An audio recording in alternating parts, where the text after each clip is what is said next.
Maya Rodriguez wiped grease from her hands as she finished fixing another broken air filter. The machine hummed back to life, pushing clean air through the lower decks of the UES Horizon. Nobody would notice her work. Nobody ever did. She had been fixing things on this ship for 3 years, and most people did not even know her name. The year was 2387, and humans were still the new kids in space. The Galactic Federation had many different alien races, and they all thought humans were weak and stupid. Maya worked in Engineering Bay 7, the worst part of the ship. Old, broken machines filled the room, and dust covered everything. Her boss gave her all the jobs nobody else wanted. Maya was smart. Very smart. She had ideas about how to make the ship better and how to fight enemies. But when she tried to share her ideas, people ignored her. Captain Jake Morrison was too busy trying to make the aliens happy. He never listened to what Maya had to say. The other engineers thought she was just a girl who fixed air filters. The worst alien on the ship was Commander Vexter. He looked like a giant bug with shiny skin that looked like glass. His people were called Zephyrians, and they had been flying in space for thousands of years. Vexter thought all humans were like cave people. He would make clicking sounds with his mouth when humans talked, like he was laughing at them. During meetings, Captain Morrison would try to give ideas about fighting and protecting the ship. Vexter would always say no. Humans do not understand war. He would buzz in his strange voice. Leave thinking to smart species. Captain would get red in the face, but he never argued. He was too scared of making the aliens angry. Maya spent most of her time alone. She ate lunch by herself and worked by herself. The other crew members went to parties and had friends, but Maya just read old books and studied ship designs. She found old human military books in the computer files. These books talked about fighting and winning against stronger enemies.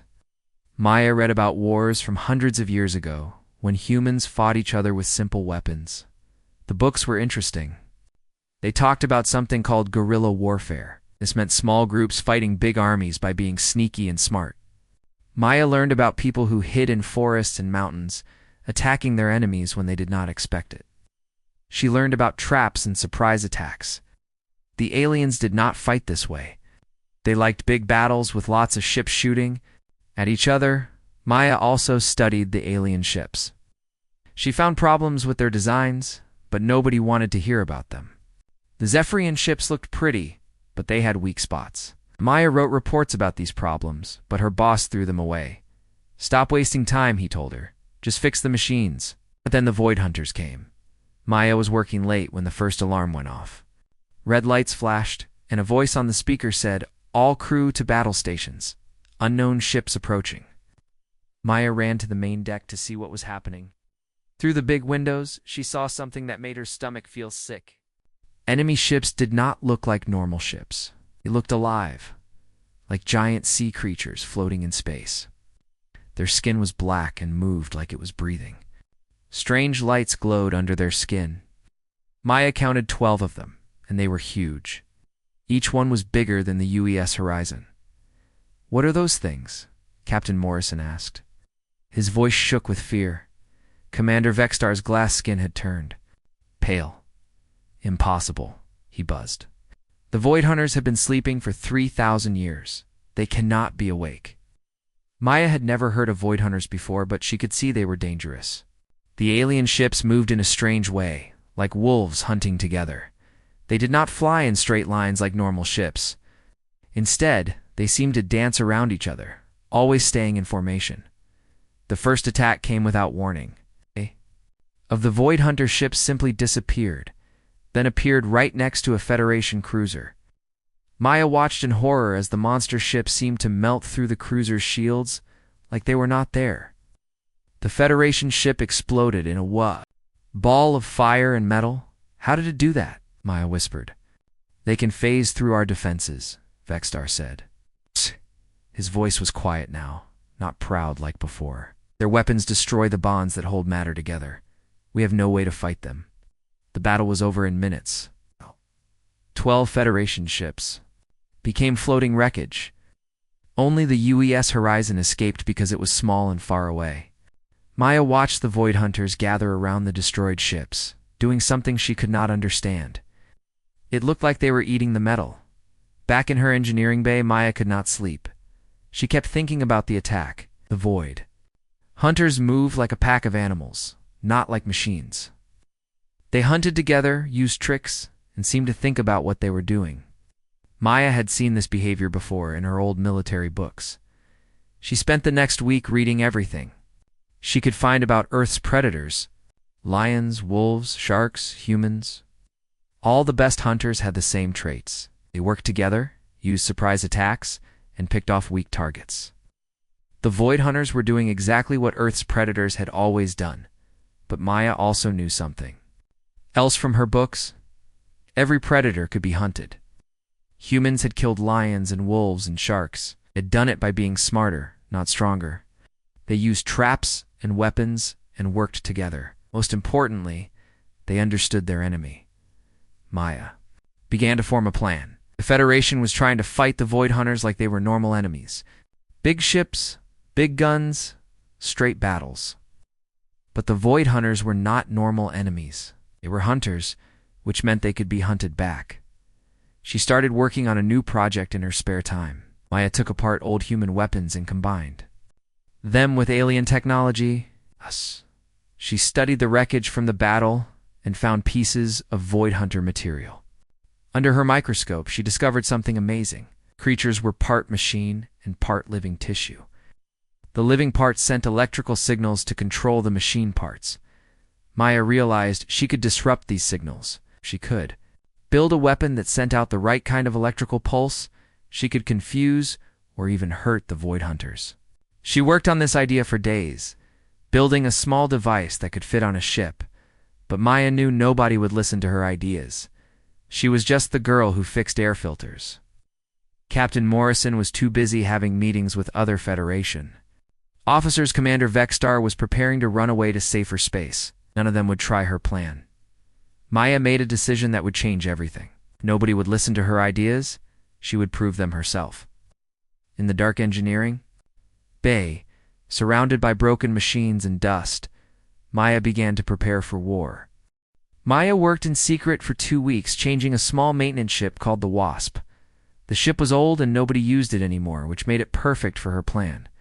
She took out everything that was not needed and put in her new electrical weapon. She also added better computers and stronger engines. The hardest part was making the ship invisible to enemy sensors. Maya used a trick she learned from studying Earth animals. Some fish could change their color to hide from predators. Maya built a device that could make the Wasp look like space junk or a piece of rock. It was not perfect, but it might work. Against enemies who were not expecting it, Maya also studied the Void Hunter attack patterns. She watched recordings of the battle over and over, taking notes about how the creatures moved and attacked. They always sent small groups ahead to scout for enemies.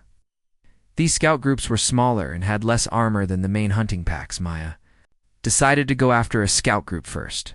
It would be dangerous, but not as dangerous as fighting a whole pack. She plotted courses through asteroid fields where she could hide and plan her attack.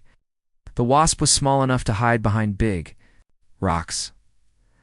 On a Tuesday morning, Maya told her boss she was sick and could not work. Instead, she went to the docking bay and climbed into the Wasp. Her hands shook as she started the engines. She had never been in a real fight before. She had never even fired a weapon at another living thing. But she knew this was the only way. To prove her ideas were right, the trip to the asteroid field took 6 hours. Maya used the time to practice with her weapons and check her systems. The electrical pulse device was working, but she would only get one good shot with it. If she missed, the Void Hunters would kill her. Maya found the scout group exactly where she expected them. 3 Void Hunter ships were floating near a destroyed space station, probably looking for survivors to capture.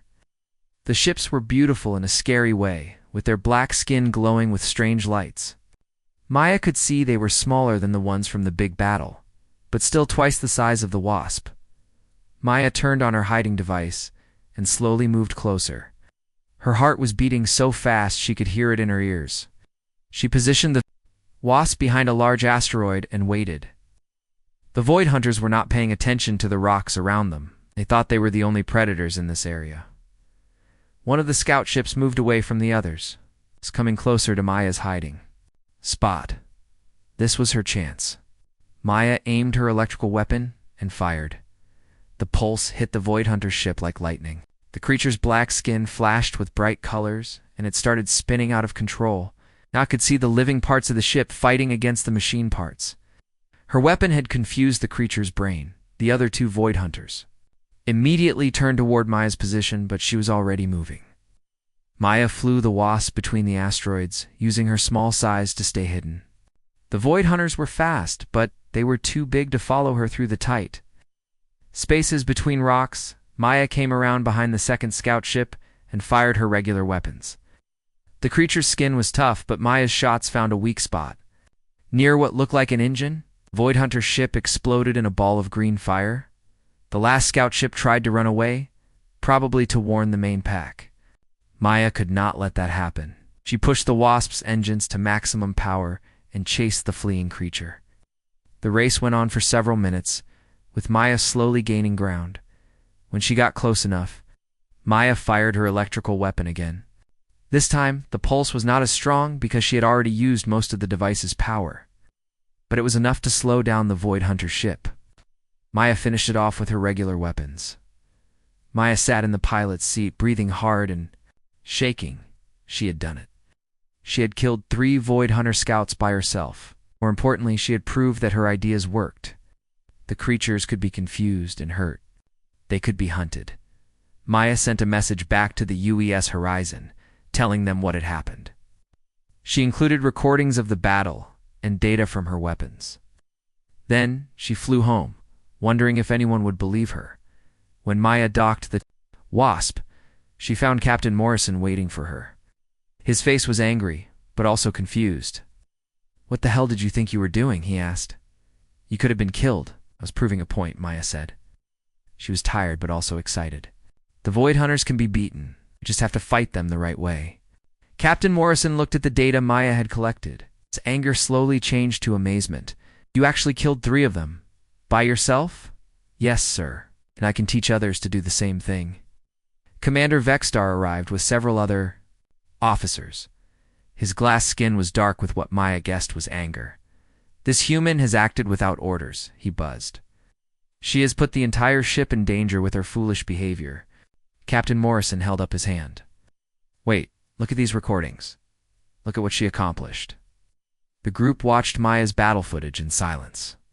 They saw the Wasp hiding behind asteroids, striking when the enemies did not expect it, and using speed and tricks to win against bigger opponents.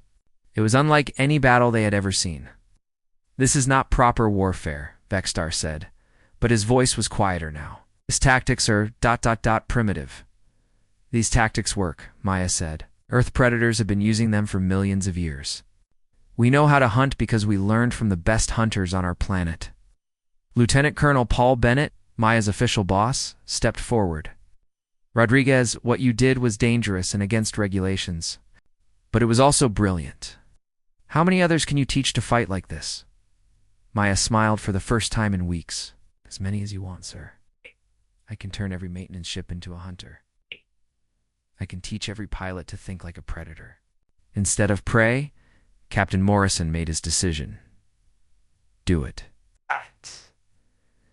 I'm giving you whatever resources you need. If the Federation won't help us fight these things, we'll find our own way." Maya nodded. She thought about all the times people had ignored her ideas and treated her like she was not important. Those days were over. The quiet engineer was about to become something the galaxy had never seen before. Teacher of hunters. The war against the Void Hunters was just beginning. And Maya Rodriguez was ready to show everyone what humans could do when they stopped trying to fight like aliens and started fighting like themselves. Word about Maya's victory spread through the human fleet faster than anyone expected. Within a week, Maya had 15 volunteers asking to join her new hunting program. These were not the star pilots or top officers. They were the forgotten ones. Just like Maya had been, Lieutenant Amy Clark was the first to volunteer. Amy had been flying transport ships for 2 years, carrying supplies between stations. She was a good pilot, but the Federation officers said women should not fly fighter. Ships. Amy was tired of being told she was not good enough for real combat. Sergeant Danny Wright was next. Danny was a Marine who had been in trouble for being too aggressive during training. The Federation liked their human soldiers to be polite and follow all the rules.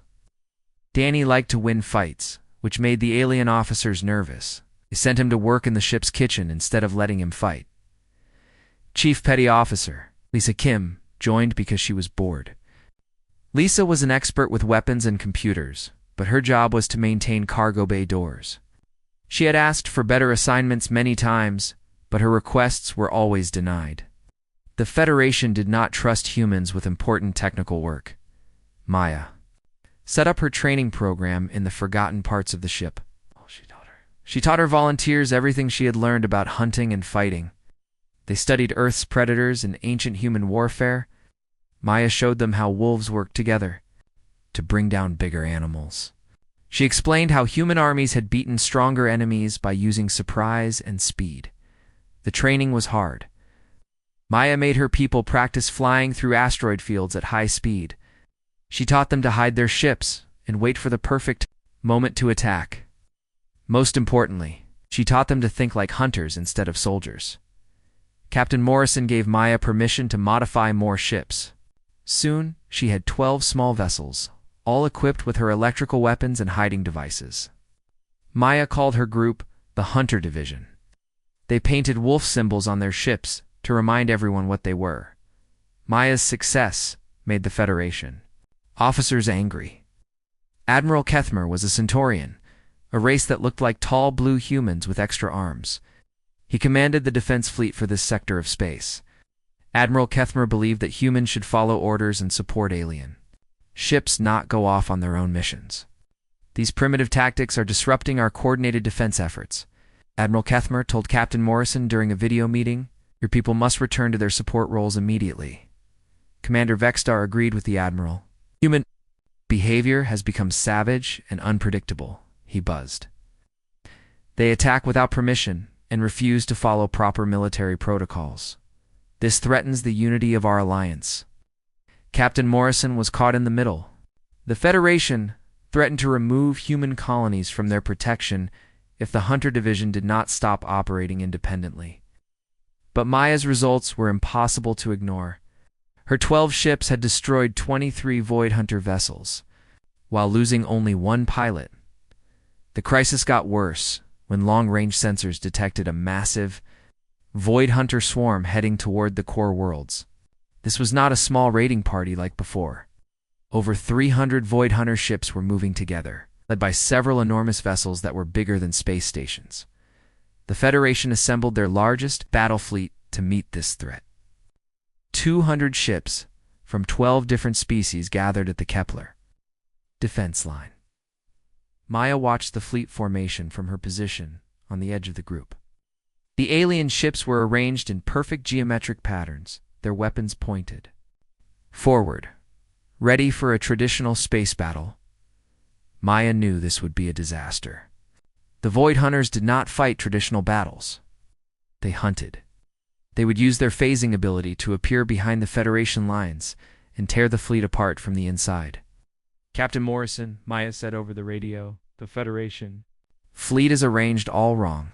They're lined up like targets. The Void Hunters will destroy them in minutes." "I know," Captain Morrison replied. "I tried to tell Admiral Kethmer, but he won't listen. He says humans don't understand large-scale warfare." Maya looked at her 12 Hunter ships floating nearby. They were tiny compared to the massive Federation fleet, but Maya knew they might be the only hope for stopping the Void Hunter swarm. The battle began exactly as Maya had predicted. The Void Hunters appeared out of phase space right in the middle of the Federation formation. Their bioweapons started dissolving alien ships before the Federation could even turn their guns around. Maya watched in horror as dozens of vessels exploded or simply melted away. "Hunter Division, this is Maya," she said into her radio. "We're going in. Remember your training. Hunt the Hunters." Maya's ships scattered in different directions, each pilot choosing their own target. They did not try to save the Federation fleet. Instead, they went after the Void Hunter support ships and breeding vessels that stayed behind the main attack force. Amy Clark was the first to score a kill. She used her transport pilot skills to hide her ship inside the wreckage of a destroyed Federation cruiser. When a Void Hunter came to investigate, Amy hit it with her electrical weapon and finished it off with missiles. Danny Wright led a 3-ship team against a Void Hunter breeding vessel. The enemy ship was huge and well defended, but Danny's team attacked from 6 different angles at once. They confused the creature's defenses and destroyed its vital organs before it could call for help. Lisa Kim discovered something important during her attack run. The Void Hunters communicated with each other using bioelectric signals. Lisa's electrical weapon was not just hurting individual ships, it was disrupting their ability to coordinate attacks.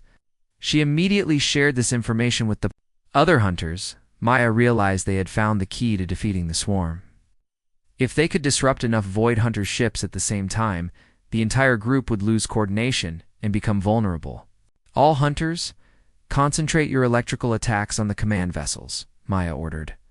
We need to break their pack coordination. The plan worked better than Maya had hoped. As her ships hit more and more Void Hunter commanders with electrical weapons, the enemy formation began to fall apart. Creatures started attacking each other by mistake. Some fled in panic while others fought against invisible enemies. The surviving Federation ships finally had a chance to fight back. With the Void Hunters confused and scattered, the alien weapons could target them effectively. The battle turned from a massacre into a victory. When the fighting ended, Maya counted the results. The Federation had lost 60 ships, but the Void Hunter swarm was completely destroyed. Maya's Hunter division had accounted for over 40 kills. While suffering no losses, Admiral Kethmer's ship was among the survivors, though badly damaged. The proud Centaurian officer was forced to admit that human tactics had saved the fleet. Commander Vexstar's attitude changed completely after watching Maya's ships in action. "I apologize," Vexstar told Maya over the radio after the battle. "I failed to understand that a species shaped by predators would know how to hunt them. Your people have capabilities that we do not possess." Maya felt proud, but also sad. It had taken a disaster to make the Federation see what humans could do. Many lives could have been saved if they had listened to her earlier. Captain Morrison promoted Maya to commander and gave her authority over all human hunter operations. The Federation High Command officially requested that Maya establish training programs for other species. They wanted to learn human hunting tactics. Maya agreed. But she had conditions. Human pilots would lead all hunter units. Human tactical doctrine would be used for anti-Void Hunter operations. Most importantly, no one would ignore human military advice ever again. The quiet engineer who had been forgotten in the lower decks was now one of the most important officers in the Federation fleet. Maya Rodriguez had proven that sometimes the best weapon against monsters was someone who understood that everything could be hunted. 3 months after the Great Battle, Maya had trained over 200 pilots from 15 different species in human hunting tactics. Her success had made her famous throughout the galaxy, but Maya knew the war was not over. The Void Hunters they had fought were just the advanced scouts for something much worse. Maya's intelligence network, made up of former outcasts and forgotten personnel from dozens of ships, had discovered disturbing information. Deep in uncharted space, there was a Void Hunter Prime ship. This massive bio-vessel served as the brain for the entire Void Hunter species. All the smaller hunting packs took orders from the Prime. The Prime ship was unlike anything in the galaxy. It was over 50 miles long and contained millions of Void Hunter creatures. Destroying it would cripple the entire species and end their threat forever. But getting close enough to attack it would be almost impossible. Maya studied the intelligence reports in her new command center aboard the UES Horizon. The Prime ship was hidden in a nebula that blocked most sensors, was protected by hundreds of Guardian vessels that formed defensive rings around it. Even worse, the nebula's electrical storms would disrupt most ship systems. "It's a suicide mission," Lieutenant Colonel Bennett told Maya during their planning meeting. "Even if we could get through the Guardians, that ship is too big to destroy." With conventional weapons, Maya smiled. "Good thing we don't use conventional weapons." Maya's plan was typically human, small, fast, and completely crazy by Federation standards. She would take 12 of her best hunters into the nebula using a route that avoided the main Guardian patrols. They would penetrate the Prime ship's defenses by pretending to be space debris and attack specific organs that Maya had identified. As critical weak points, the key to the plan was Maya's new weapon system. She had spent weeks studying captured Void Hunter technology and had discovered that the Prime ship's nervous system was more complex than smaller vessels. A coordinated electrical attack on the right nerve clusters could cause a cascade failure that would destroy the entire creature from the inside. Maya selected her team carefully. Amy Clark would be her second in command, leading a 4-ship squadron that would attack the Prime's sensory organs. Danny Wright would take another 4 ships to target the creature's motor control centers. Lisa Kim would handle electronic warfare, disrupting communications between the Prime and its guardians. The remaining positions went to pilots from other species who had mastered human tactics. Kaveth was a young Zephyrian who had been rejected by his own military for being too creative. Terran was a Centaurian female who had faced the same discrimination as Maya.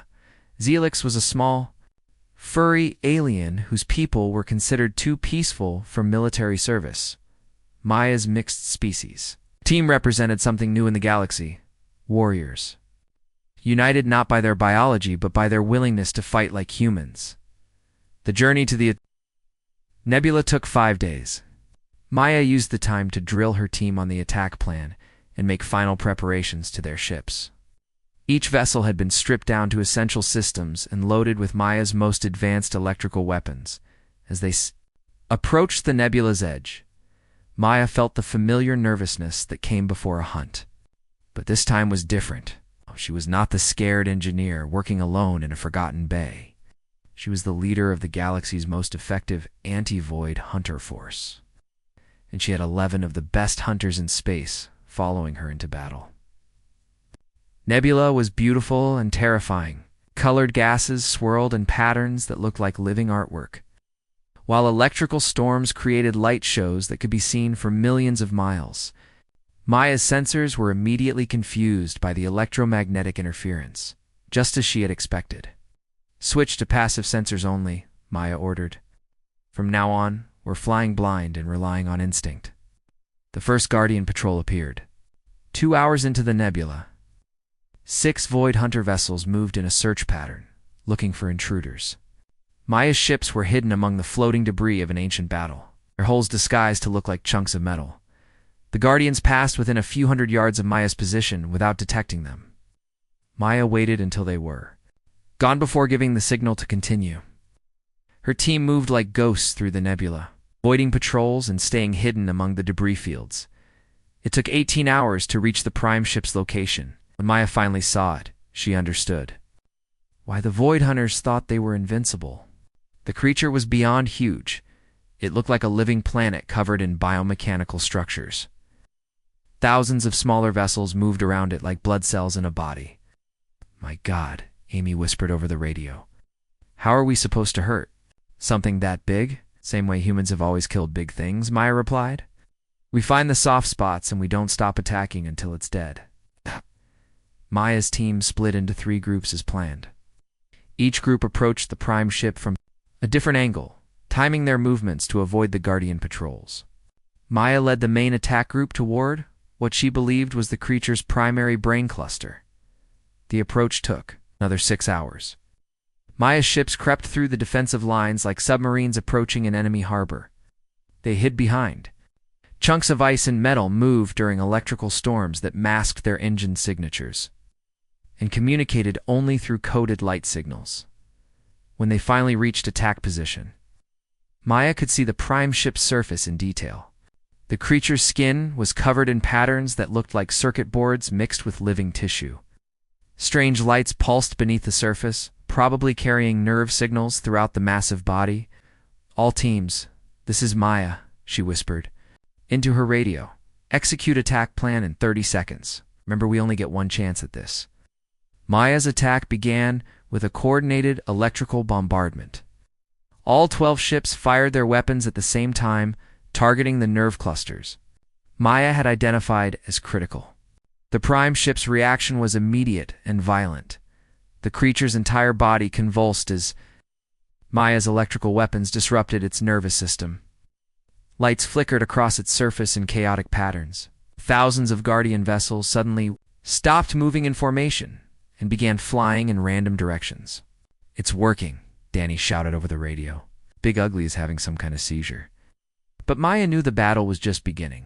The prime ship was hurt, but not dead. Already its immune systems were adapting to the electrical attack. Maya had maybe 10 minutes before the creature recovered and turned its full attention to destroying them. "Phase 2, Maya ordered.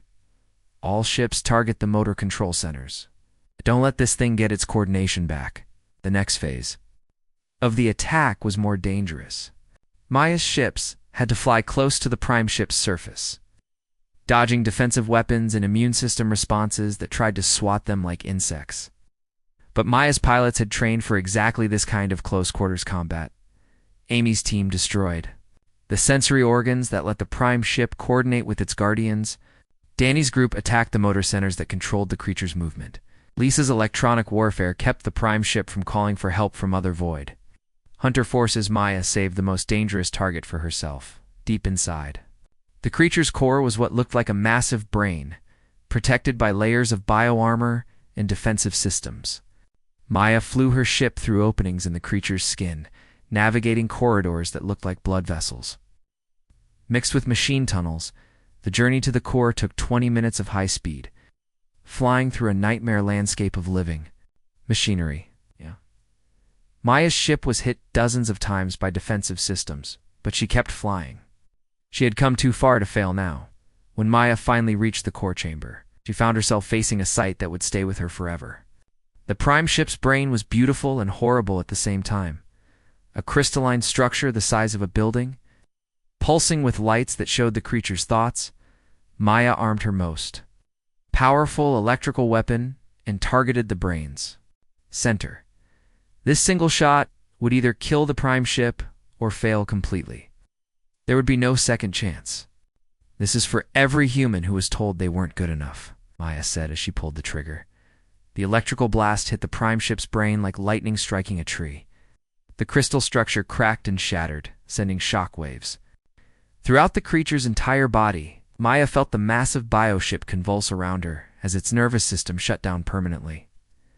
Maya flew her ship out of the dying creature as fast as her engines could carry her. Behind her, the prime ship was tearing itself apart as its systems failed. The Guardian vessels had stopped moving completely, their controlling intelligence destroyed. When Maya's team regrouped outside the nebula, they watched the prime ship's death from a safe distance. The creature that had terrorized the galaxy for thousands of years became an expanding cloud of debris and biological matter. Its destruction sent shockwaves through Void Hunter space that could be detected. Across multiple star systems, the war was over. Without their prime ship to coordinate attacks and breed new hunters, did the remaining Void Hunter forces scattered and went into hiding. Maya Rodriguez, the quiet engineer who had been ignored and forgotten, had saved the galaxy. The victory celebration lasted for days. Maya received medals and honors from dozens of species. She was promoted to admiral and given command of the Federation's new asymmetric warfare division. Most importantly, humans were no longer treated as junior partners in the galactic community. But Maya's greatest achievement was not military or political. She had proven that being different was not a weakness. The traits that made humans seem primitive to other species, their aggressiveness, their creative thinking, their willingness to break rules, were exactly what the galaxy needed to survive. Maya established the Federation's first asymmetric warfare academy on a small planet near Earth. Officers from hundreds of species came to learn human hunting tactics. Maya taught them that every enemy could be defeated if you understood their weaknesses and were willing to think like a predator.